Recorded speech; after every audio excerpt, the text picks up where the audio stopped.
VFX presents What We Do in the Shadows.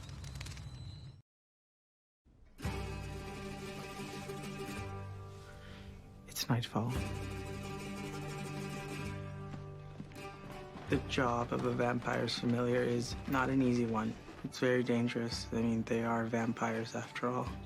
We can go in now.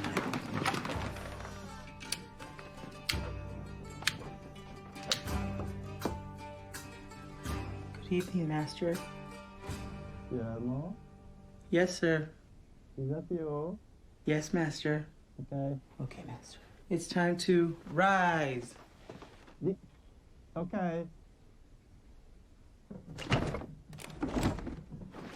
Guillermo, it is stuck. I think it is the latch. Being a vampire's familiar is like being a best friend who's also a slave. Guillermo, it's too loud. Tomorrow What? night marks the 10-year anniversary since I started working for my master. I think he's planning something pretty special. I think he's gonna make me a vampire. This is very embarrassing. He awakens.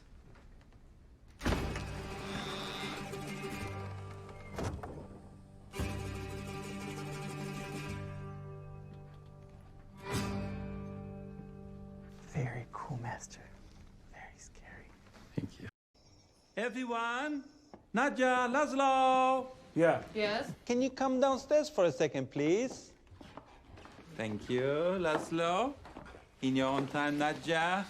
Yes, good, excellent. So, listen, we have received a letter, and I would like very much to read it to you, but not here. We want to go into the library. Why not here? I'd like to read it in there. It's just a formality. It'll sound exactly the same if you read it here than if you read it in there. I'm not going to disagree with you, but that's not the point. I was a very ferocious soldier in the Ottoman Empire, which meant a lot of killing, a lot of pillaging.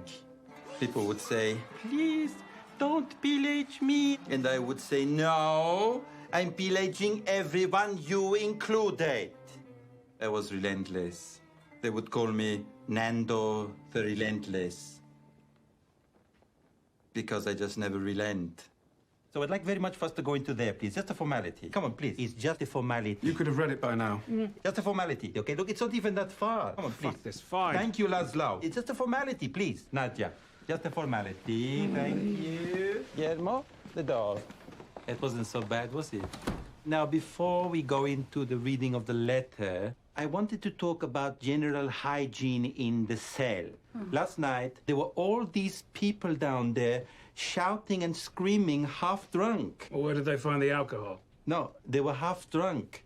They had been half drunk. Oh. Please, finish a whole victim before moving on to a next one, okay? It's very unhygienic. I think I know who's leaving them down there, but I don't want to say. If you've got something to say, then damn well say it. It's not hygienic! How dare you?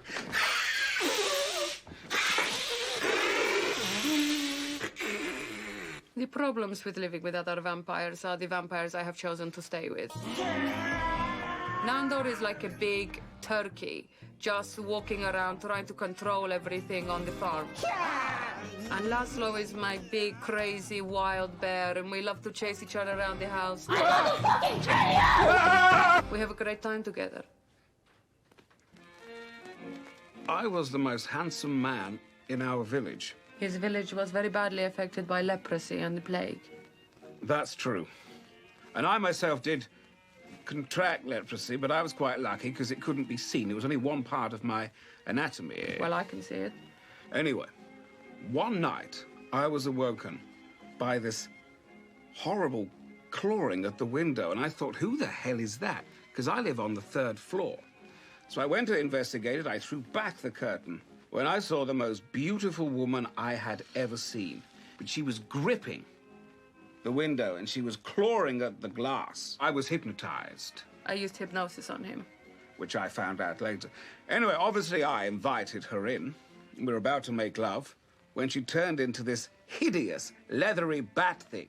She drained me of my blood, giving me the curse of eternal life, and thus making me a bloodthirsty creature of the night.